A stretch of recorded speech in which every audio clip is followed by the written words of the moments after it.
pero hindi mo sarili yun. Ito po sa pamamagitan nitong sistema na ito, matututo po kayong gumawa. Baka magtaka kayo. Halimbawa, may mga pastor dito, gaano po kayong katagal magawa ng sermon? Isang buwan, isang linggo, Sa kalahati. Depende. si my friend, 5 taon. Grabe. Sa kalahati.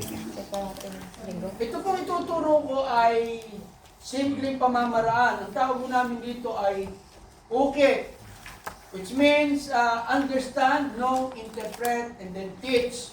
UKIT 1, ito po ay, ang tawag po namin dito, yung UKIT 1 is thematic contextual. Bakit ito thematic contextual? Kukunin mo yung tema, okay, sa isang verse o mga ilang mga verses, ang tema, yung central na pinag-uusapan, sentro pinag-uusapan doon sa mga verse or verses. Okay? So, kaya nga thematic contextual, hindi ka aalis doon sa verses na yon, o mga verse na yon. Okay? What is okay? Ayan. Understanding. Nalilimutan ko. It is a process of making a sermon outline using the thematic contextual style. Ano po yung thematic contextual? Getting the theme from the text, of course. Saan manggagaling yung inyong tema, yung pamagat, o yung central thought, yung ano?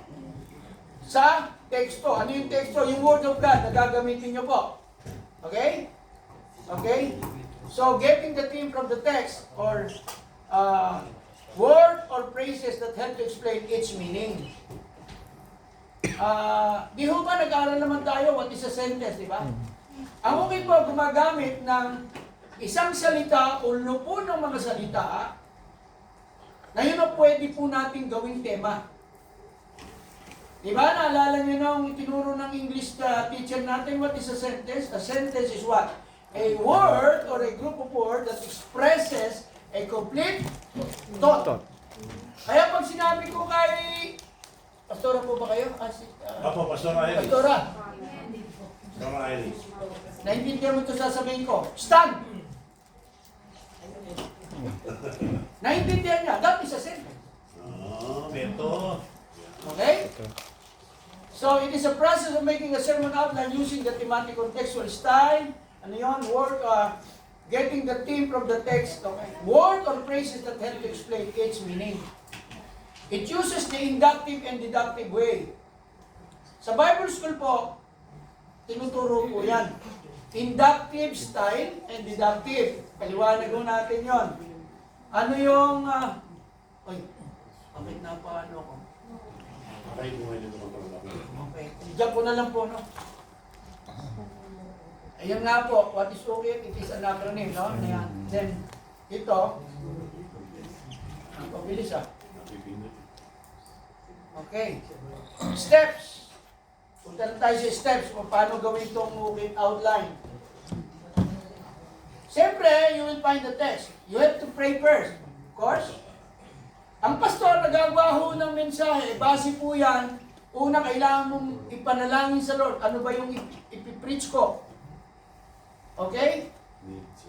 Or minsan, occasion. Alam mo, December, anong pipreach mo? About the birth of Jesus. Diba?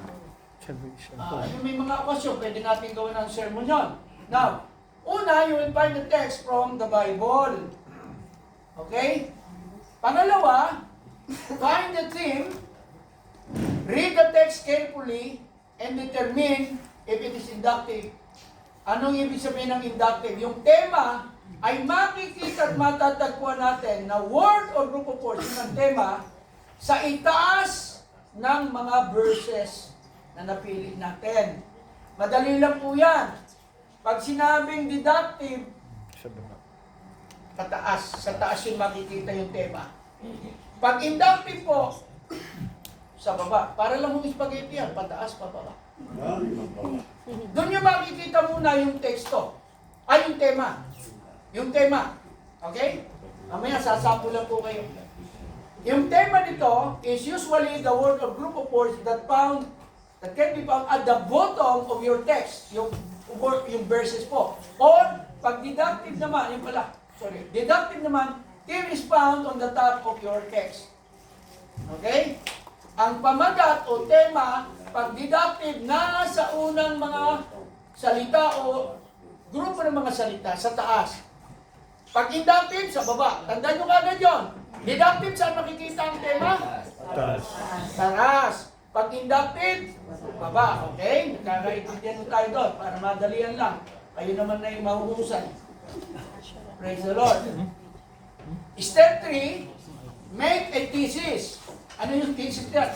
Gumawa tayo ng thesis nung college tayo, nung tayo ay graduate po ako ng education. Sino po mga gumawa ng thesis noon? Ayan, ang galing sa gumawa ng thesis ngayon. May gaya. Research ka ng research. Now, research. Make a thesis. Ano na ngayon yun? Gumawa ka ng thesis. Ano yung thesis? Sino yung author at ano yung sinasabi ng author? Halimbawa, John 14:6. Sino ang author? This is John. Ganito lang ho yun, paggawa ng thesis. Write the name of the author, plus, hindi po connective verb yun. Nagkamali ako dyan. Hindi po connective verb ang tawag doon eh. Okay? Communication verb. Pakiapaltan po natin yun. Write the name of the author, plus, add a communication verb such as yung show, explain, taught, enumerate, describe, at ito matindi, yung etc. Then, add or connect the theme. Ayun ang formula. Author, paggawa ng thesis. Author, connective, communication verb plus theme. Okay, ganito na po yan. Huwag kayong mag-alala dahil bibigyan ko kayo ng kopya nito para maayos ninyo. At kahit ako nasa Pilipinas, bibigyan ko kayo ng assignment, mag-communicate tayo sa Messenger ang malakas na niya. Now, step number 4 po tayo. You will formulate a question pagkatapos ng thesis. Formulate a question by using, yun lamang po madali yan, 4 W's and an H. What, why, who, when, where, and how. Okay, po-formulate kayo ng tanong dyan. Then write your main points by answering the questions that you have formulated. Ayan. Ito na yung format niyan ng inyong message. Ano yung text, yung Word of God na inyong gagamitin? Ano yung tema? Lagyan niyo ng thesis. Paggawa ng thesis, author plus conversation verb, communication verb plus theme.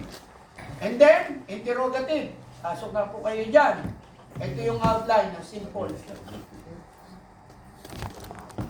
Inductive muna ho tayo. Ibig sabihin, okay, ulit. Pag sinabing inductive, saan makikita po yung pamagat o yung tema ko? Sa ilalim. Okay? Sa ilalim ng puting ilaw. Sa dilaw na buwan. Okay. Hebrews 10:22-25. Ano po sabi dyan? Okay? Basahin natin yan. Okay. Pakibasa ho natin yung pakita ho natin muna. Pwede ba natin ipakita yung verse dito? Wala na. Kuya ko. Makikita niyo, sa nga ho pala, excuse me po, pero kung gustong napakahalag, ang okay po ay gumagamit lamang, hindi naman lamang, kundi mas maganda po gamitin dito ang King James Version at New King James. Basta ho King James Version, New King James Version, yan po ang gamit. Kasi po, sa aking pag-aaral, kahit sa Bible School, pinakamalapit na translation po ang King James Version. Maraming version, pero ang advice ko sa inyo, mas magandang gamitin itong King James or New King James Version. Ano sabi ng Bible?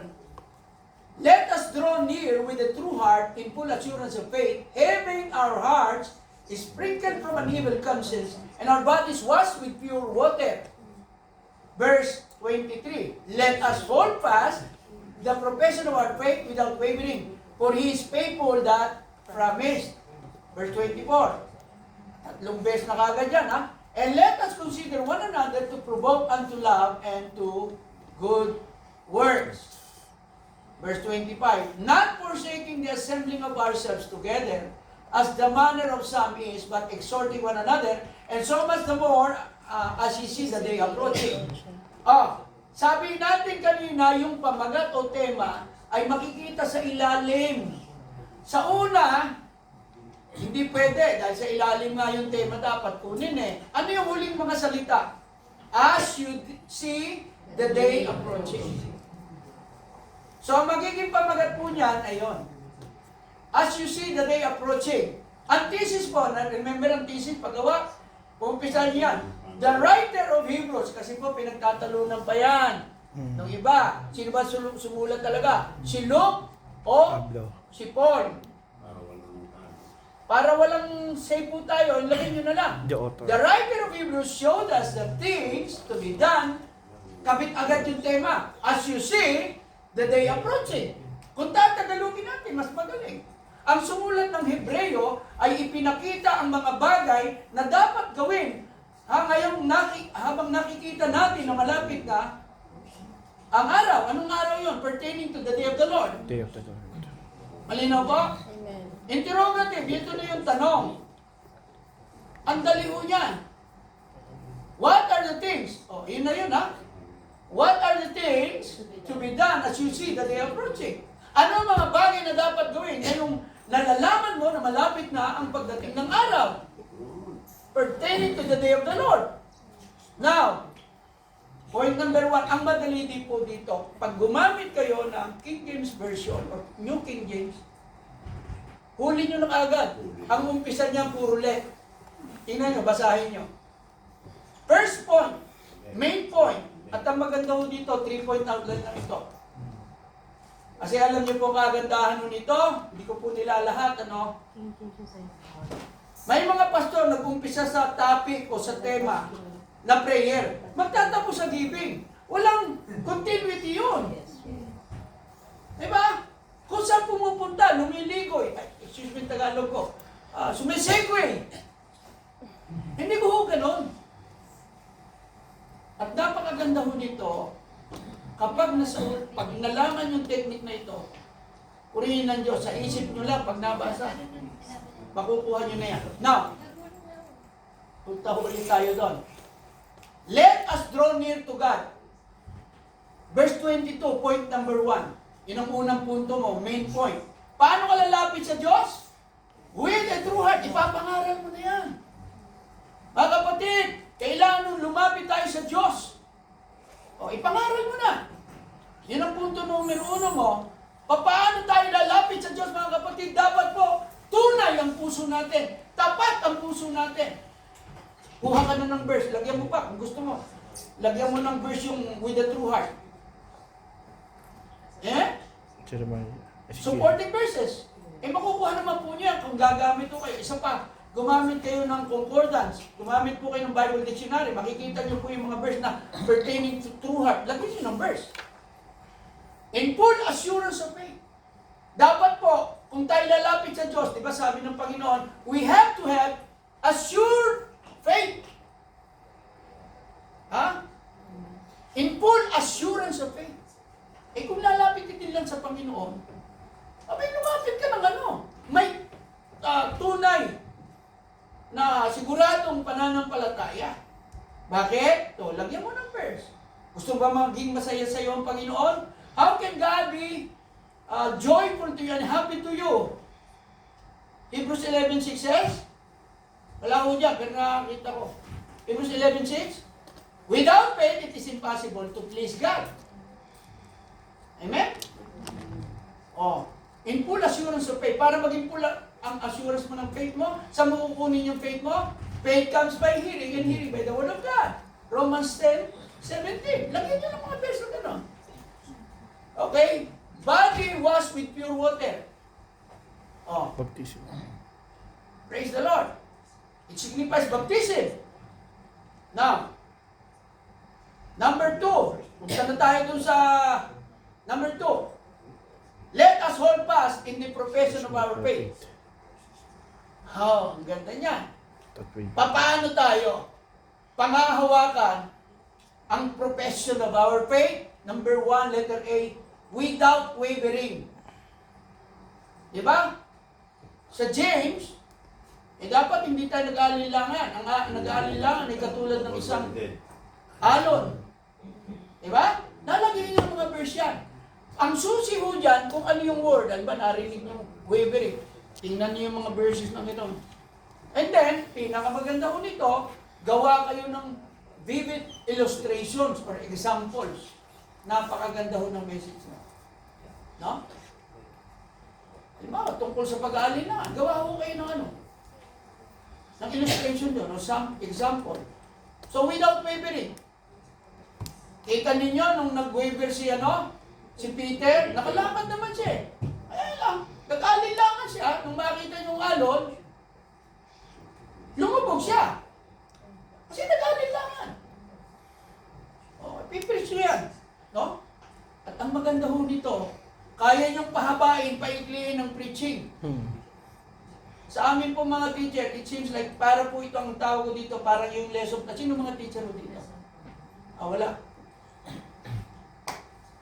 Kami po mga teacher, gumagamit kami ng lesson plan. Okay? Yan po yan. So,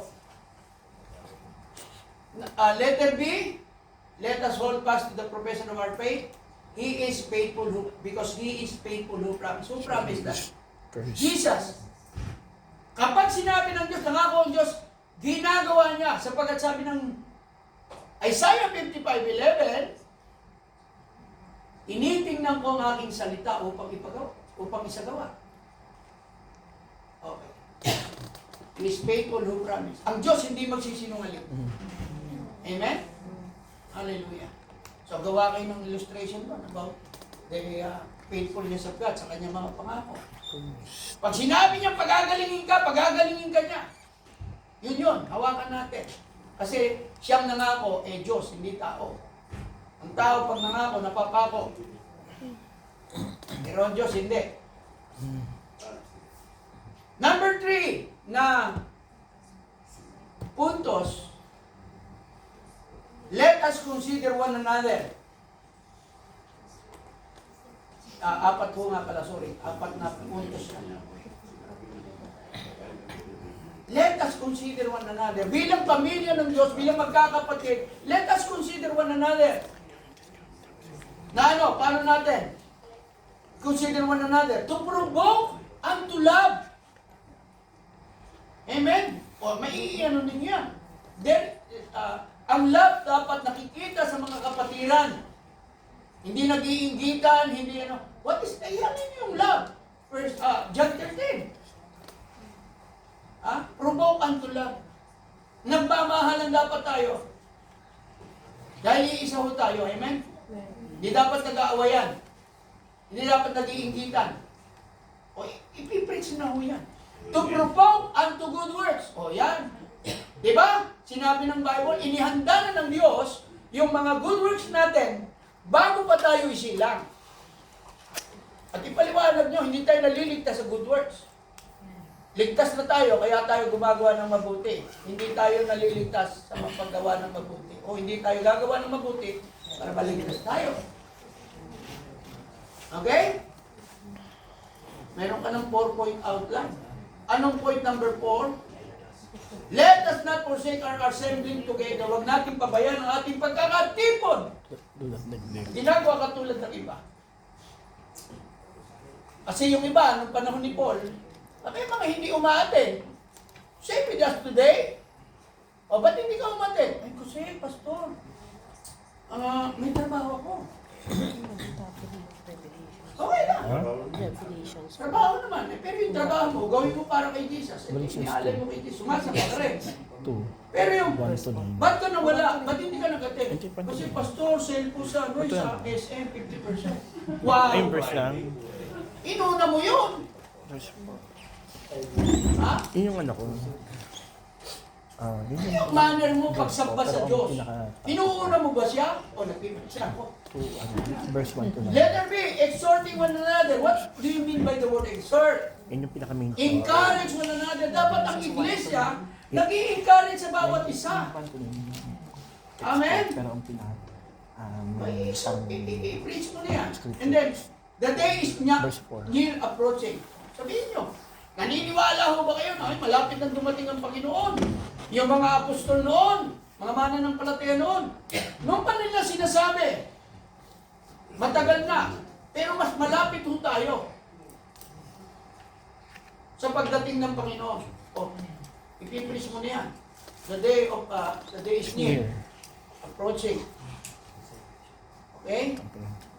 So meron na kayong isa. Ulitin natin yan. Marami pong sample. Kanina inductive. Pag sinabing deductive, yung inductive, saan makikita po yung tema? Sa ibaba. Sabi ko sa inyo parang spaghetti lang yan. Pababa, taas. Itong deductive, pataas. Okay? Mula taas, bababa. To the Jews. Ibig sabihin, to deduct. Now, Hebrews 11:1, alam ho natin yan, tinake up natin yan sa TNA. Di ba? Uy, umig naman kayo. Team is faith. Nandun yan. Okay? This is, the author of Hebrews again, explain to us what is faith. So, meron ka ng interrogative. What is faith? Ito. Faith is now. Not tomorrow. Ay, halimbawa mo dyan, naalala niyo po yun, naalala ko yun. Nung kinurse ni Jesus yung Fig tree. fig tree, kinabukasan pagdaan niyo, Buntay na. abay tuyo na! Abay, kailan ba natuyo yun? Lanta na. Nung sinabi ni Jesus, natuyo na yun. Pag sinabi ni Jesus, totoo yun, ngayon. Pag sinabi ng Diyos, ngayon magaling ka na, i-claim mo na yan. Ay, di ba sabi ng Mark 11:23-24, when you pray, maniwala kayo na natanggap nyo na, at saka nyo matatanggap. Parang magkabalinto na. Ano ba? Malalim na naman ng Tagalog ko. Ano ba yung Sabi ni Jesus, maniwala kayo na tinanggap nyo na at tatanggapin nyo. Tinanggap niya. Tinanggap nyo na, maniwala at saka mo matatanggap. Kasi nga ang tao, to see is to believe. Minsan, may mga sinusubukan ako yung mga pilosopo. Sabi niya, Pastor, hindi ako naniniwala sa sinasabi mo yan. Sakala ako maniniwala pagka nakita ko. Tinanong ko sa kanya, ikaw ba talaga may utak? Meron no? Nakita mo? Hindi. O di wala kang utak. Yan ang sabi mo, pag hindi mo nakita, hindi ka maniniwala. Huwag ka maniwala may utak ka. Kasi ang gusto ng Diyos, i-preach na ako. Maniwala kapag sinabi niya. Totoo yun, mangyayari yun. Amen. So that is faith. Now yun, hindi bukas. Pangalawa, faith is the substance of things hoped for. Pinag-aralan. Nagkamali yung R, gawin mong E. Faith is the substance of things hoped for. Let me explain to you. Bakit ito nakakatayo ito? Because it has a substance. Two words, sub means under. Nakakita ba kayo ng, oy, may submarine! Nasaan? Sub means under. Stance means stance. Sa karate, may tinatawag na sumo stance. Ha? Pag nakaganyan ka, matatag ka. Kasi yung puso nandito yun. Kita niyo yung mga sumo wrestler? Substance means may suporta sa ilalim. Ano ang suporta? Ipinag-aralan niya. Huwag niyo sabihin hindi. What is the substance of faith? Oh, nalimutan na. Pastor, Sir Robin. Faith. Ulitin natin. Faith. God is word. His word. Ano ang evidence, ang substance? God himself. Ha? God himself. Ha? The substance is God Himself. Matibay yun. Hindi mabuhay. Kasi si Lord, ang pundasyon mo. Ang substance ng pananampalataya. Pangatlo. Sorry. Pangatlong puntos. Faith is the evidence of things. Anong ebidensya? Yung salita niya. Amen? Faith is the evidence of things not seen. So yung salita niya, ebidensya yan. Hallelujah. Kapag sinabi ng Diyos sa kanyang salita, ano yung salita na nakasulat? Logos. Pag nabinasa mo, aba, may revelation sa Lord. Nagrema. Logos is the written word, while Rema is the revelation word. So faith is the evidence of this. Ang ganda pong i-preach niya, mga kapatid, about faith. Of course, may nagtatanong, hindi ko nalagyan ng conclusion. Ang dali naman nung magawa ng conclusion. Sa pares mo lang, ilago mo lang yan sa huli. Therefore, mga kapatid, kaya nga mga kapatid, pakatandaan ho natin ang pananampalataya ngayon, hindi bukas. Ang pananampalataya po ay may substance. Ulitin mo na lang yun. Magtapos ka sa panalangin. You have a good message. Lagyan mo ng mga illustrations. Tahimik niyo po. Sample number 3. Kaya niyo pa? Oh, aga pa eh. Mga 15 15 minutes pa. Pwede ba? Sample. Tsaka po, malis tayo ng 10 dito. Sabi sa San Pablo sa salita sa lagot, gunahin na natin. Malalim nyo. Samantalahin na lang natin. Kasi yun na po kayo, malalim yung Tagalog sa Laguna. Yung mga taga-Bulang, ganun. Alam mo? Taga saan ka ba? O yan, taga-Quezon. Calabarzon. Kakaintindihan tayo.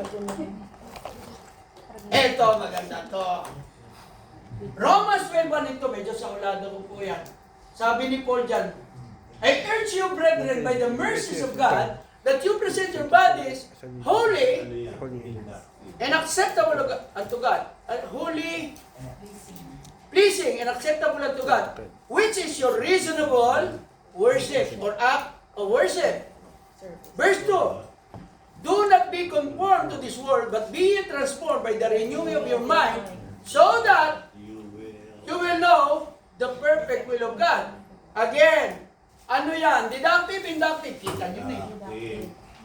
Ha? Deductive. Okay. Ha? Tingnan nyo po. Yung verse, nasaw naman, nasaw na yun. Inductive. Kasi sabi ni Paul, you will know what is the perfect will of God. Ang ganda pag-usapan niya. Mga kapatid, ito, Romans 12:1-2, ang tema niyan, the perfect will of God. Yun po mga kapatid, pag-uusapan natin ang perfecto. Ano ba Tagalog yung perfecto? Wow, wala. Perfect. Walang mali. Perfect. Bantayo na. The perfect will of God. Pag-usapan ho natin ngayon, ang perfectong kalooban ng Diyos.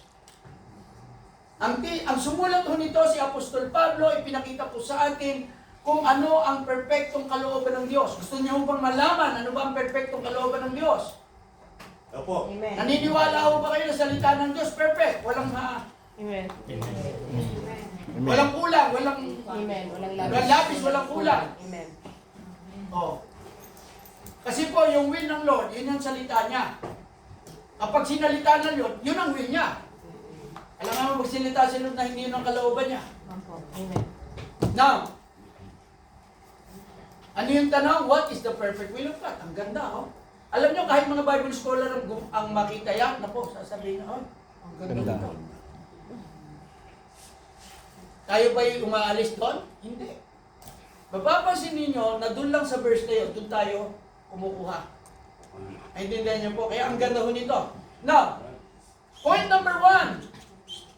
Ang una, present your bodies. Ano ba yung Tagalog sa present? Ipakita, presenta, ipahayag, ipakita. Ayan. Present your bodies. Ang tanong, how? Paano mo ipipresent? Ay, offer. Offer your bodies.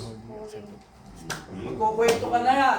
Alam niyo ba mga kapatid, during the Old Testament, ang ini-offer nila ay hindi po katawan natin, kundi mga hayop. Sinabi ko sa inyo noon, natatandaan ninyo.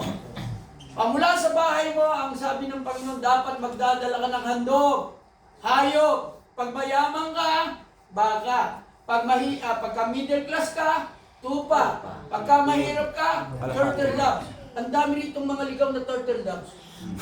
Ang babae. Pag mahirap ka, yun. Okay. Ang inihahain ko ay buhay. Hindi tumatanggap ang Panginoon ng patay na baka, patay na ibon, o patay na lamb. Kaya po yung ating katawan ngayon dapat buhay. Eh bakit po yung iba sinasabi, ay pastor, kahit wala po ako dyan, may espiritu ko po'y nandyan. Eh katawan ang nire-require eh. Kaya humabi kayo, baka maupuan niyo yung mga espiritu nandyan.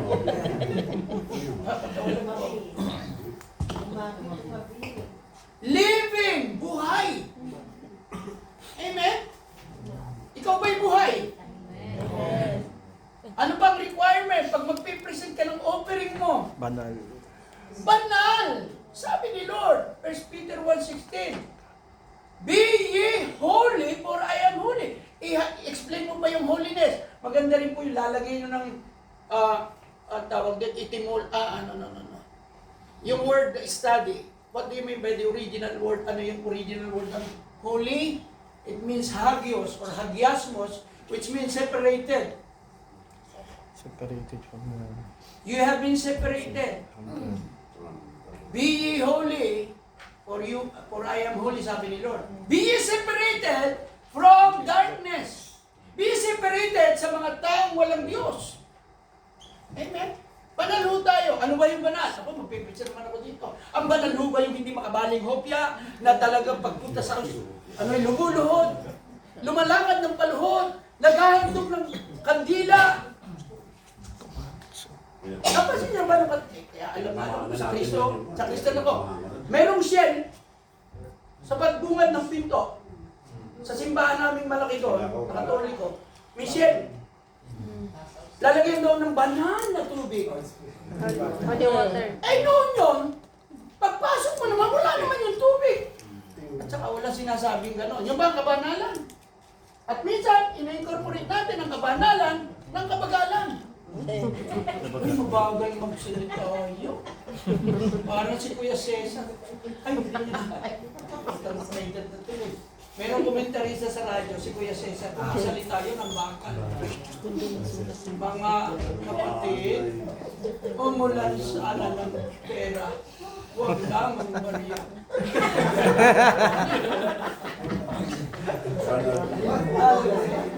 Acceptable. How can we be acceptable unto God? Yung ating inihahandog na pagsamba, how can it be acceptable? Andiyan ka, pero ang isip mo, naku, bilis-bilisan mo naman, pastor, kasi gutom na magsasahin pa ako. At saka pupunta ako sa SM, ano yung tawag dito? Katarnon, sa Bentong. Wow, nakakapis. Kasi pupunta ng transportes. Papunta namin ni... Acceptable! Acceptable pa yung pagsamba natin sa Diyos. Sino ba inuuna natin? Ay, napipilisa nga ako, nadadala. Reasonable! Oh. Ano ba Tagalog sa reasonable? Baka tuwiran ka. Tira. Righteousness yun. At ay, inuuna mo talaga. Tiran.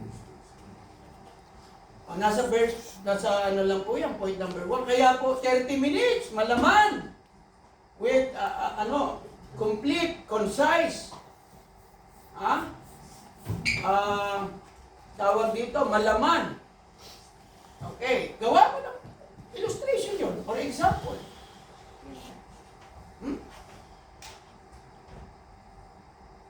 Number 2, be not conformed to this world. Yan, maganda yan. Mga kapatid, huwag na tayo mag-iayon sa takbo ng mundong ito. Alam niyo ba, katulad ng isda, pagka bumabaha, hindi po yan sumusunod sa alon, lagi salunga sa alon. Maging katulad tayo ng isda. Hindi ho tayo nakikianod sa takbo ng mundong ito. Kung hindi kung ano yung uso, yan ang ating ginagawa. Kahit Kristiyano tayo. Oh, sorry po to tell this ha. Akin lang po ito, kung tatamaan kayo.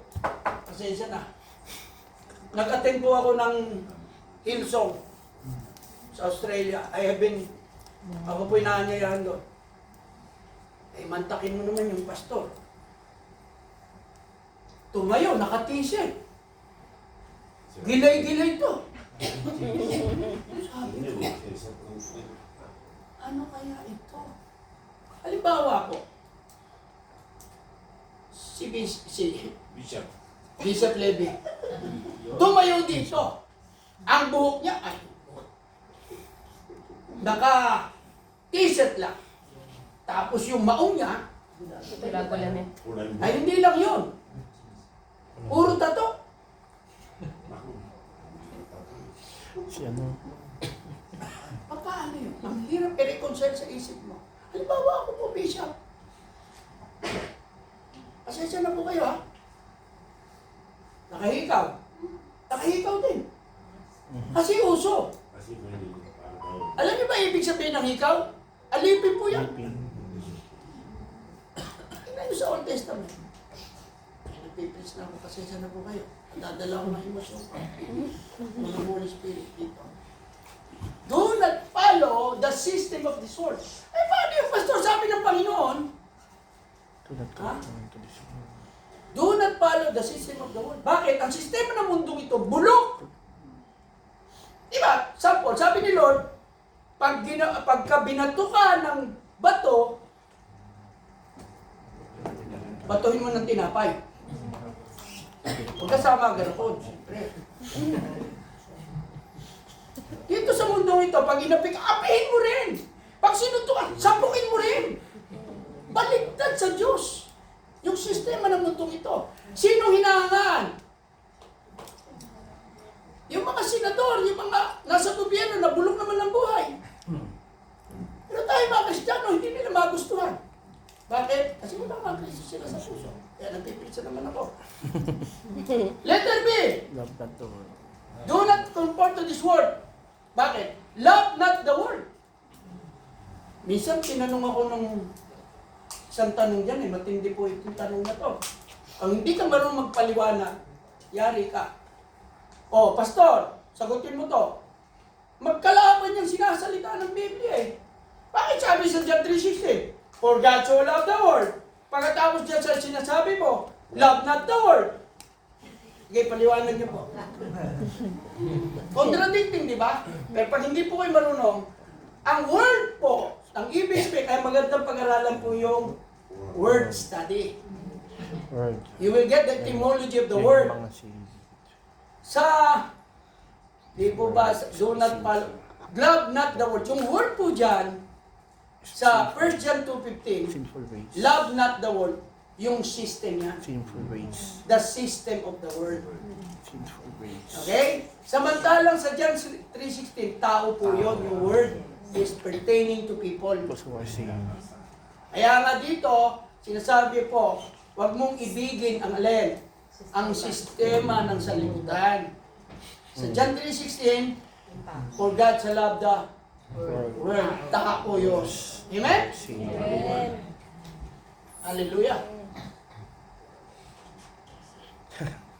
So, sakto. napangatlo na tayo. Preach. Be transformed. O, magbibigay ka ng yung laging example dyan. Corinthians. Katulad ng transformation. 5:17. Mga kapatid, alam nyo ba na tayo ay hindi tayo'y transformer. Hindi tayo conformer. At hindi lang po tayo informer. Tayo'y transformer. We are transformed. Hallelujah. Paano tayo matatransform? Renew your mind, sabi ng Panginoon. By the renewing of your mind. Ano yung transform? Sa original po, sa Greek, metamorpho, diyan kinuha yung salitang metamorphosis.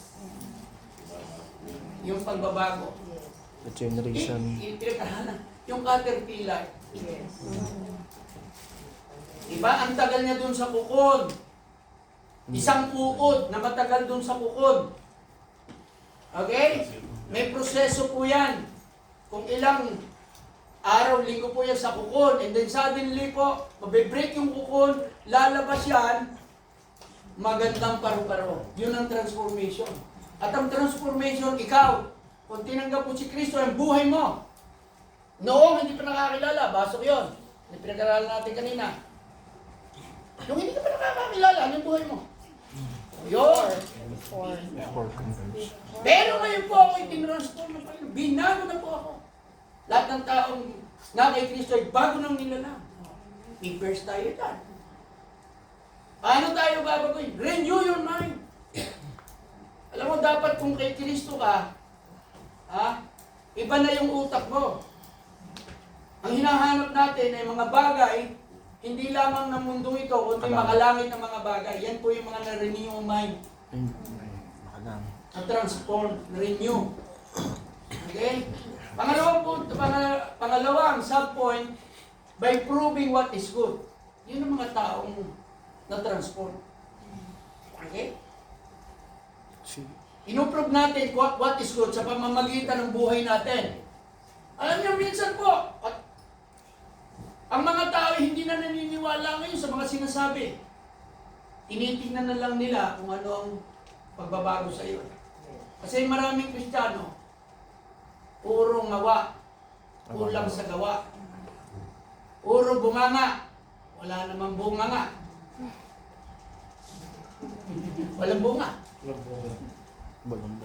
Sasabi ba natin na transform yun? May katuruan pa nga po kayo. Kahit gumawa ka ng gawa ng kasalanan, ligtas ka pa rin. Saan mo nakita sa Bible? Ang mga tao ligtas, nirenew ang isip. Amen?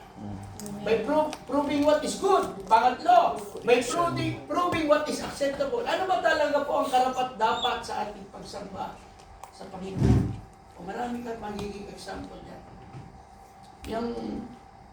Yung preaching mo, pwede mo gawing 40 minutes, tama-tama, o 30 minutes. Malaman, maiintindihan. Dahil, isang verse lang yan, na ipaliwanag mo ng mahusay. Naintindihan po niyo? Ayan, ito na po. Dito ako magtatapos kasi 5 minutes na lang. Text that can be used as an working outline. Okay. Bibigyan ko po kayo ngayon ng assignment. Kasi bibigyan naman kayo ni Pastor ng kopya niyan. Yung book all about cooking. Okay? Humanap po kayo dyan ng 3 lang. Kasi nandito po naman ako hanggang Martes ng umaga. James 4:7-8. Pwede po ninyong by isubmit nyo sa akin, pakita nyo sa akin. Chichikin ko ba Huwag kang naba. wag yung Persian 2:15, nagawa na po yata yan. Isaiah 40:31. Sige, maganda yan. Ano sabi? Ganda niyang Isaiah 40:31. They that wait upon the Lord shall renew their strength. They will mount up with wings like eagles. They will run and not be weary. They will walk and not faint. Ganda niya. Andar kagad ang utak, taas o baba. Taas. Yan ang tekniko dyan. Puso. They that wait upon the Lord shall renew their strength. Ano ba baga? People who Wait upon the Lord. How? Alam ka naman what? Renew this. Renew this. How are you going to wait? They that wait upon upon the Lord, you have to renew your strength. Yun ang point ng Lord. Gawin nyo na lang po. Amen? Pangalawa, they shall mount up with wings like eagles. Pangatlo, they will run. Pang-apat, they will walk. Gagawin nyo na yan. Sun Moon. See? Madali. Kaya mga kapatid, minsan po, ito patotoo ko po. Hindi sa pagyayabang. Dahil natuto po. Alam niyo, biyaya lang po sa akin ito, ukit eh. Itinuro po sa akin ito ng isang bishop. Ang pangalan po niya ay Mel Torres, taga Cavite. Punta siya sa bahay, doon po natulog, naanyayahan ng kaibigan ko. Tapos tinanong niya, Pastor, gaano katagal ka gumagawa ng sermon outline? Ay, naku, Pastor, medyo matagal po. Alam mo ba, ayaw mong pag Bible lang ang binasa mo, of course, mag-pray ka, sa loob lang ng 5 minuto, makukuha ko eh. Huh? Ganon? Gusto mo, subukan? Habang tinatanong niya ako, sinasagot ko, natututo na ako. Ang una niyang ginamit sa akin, John 14:6. Jesus said, I am the way, the truth, and the life. No one can come to the Father. O sa isip lang ha, Jesus said, I am the way, the truth, and the life. No one can come to the Father except through me. Tanong, taas, baba. Jesus. Ang tema, Taas. anong pamagat? E paano yung I am the truth? See? Tandaan yung sinabi ko kanina, pwedeng tema ang salita. Correct! Ang pamagat lang yan, Jesus. Okay? Na-identify This niya is- kasi yung truth. John explained to us or showed us who Jesus is. Di ba? Maganda pag-usapan nyo. Sino ba si Jesus? Point number 1. Jesus is the way. Oy, Panginoon. Ang gandang ipaliwanag yan. Hindi reliyon, hindi gawa, ulit na naman tayo. Hindi yung kung ano-anong daan. He is the truth. Oh. And the life. Oh. Expand na lang ninyo yun. Amen? So assignment po ninyo, pumili po kayo ng 3 dyan na hindi pa nagagamit. Okay, ito. Para maganda. Huwag yan yung Isaiah 40:31. Psalms 121, 7-8. Number 6. Number 6 po. Okay?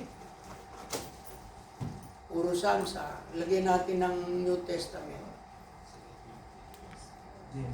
James 4:7 and 8. And then Proverbs 3:5 and 6. Okay, number 6, number 11, number 14. Assignment po ninyo yan ha. 6, 11, 6, number 6, 11, pipili nyo. 6, 11, 13. 14, sorry. 6, 11, 14. Alam niyo pag nagbasa kayo ngayon ng Bible, gaganahan lalo kayo. Uy, ukit ito. Alam niyo po, Parang nagawa ko din 14. read nyo Diyos, 6, 11, 14. verse dito, Parang nagawa ko din Colossians 2, 6, 7, naukit ko. Napakaganda. Amen? So maikli lang po ito, dito po 11, nagtatapos. 14. Sanayin ho ninyo yan, kasi meron naman ho kayong, meron po kayong ibibigay, ipapasa po ni Pastor sa inyo lahat yan. Para meron kayong re-reviewin. Amen? Maraming salamat po. To God be all the glory. Salamat po sa inyo. Yung kung gagawin ninyo, isa-isa niyo po kay Regaldo. Ang pangalan niya po, Regaldo, hindi Regalado, Regaldo. Regal.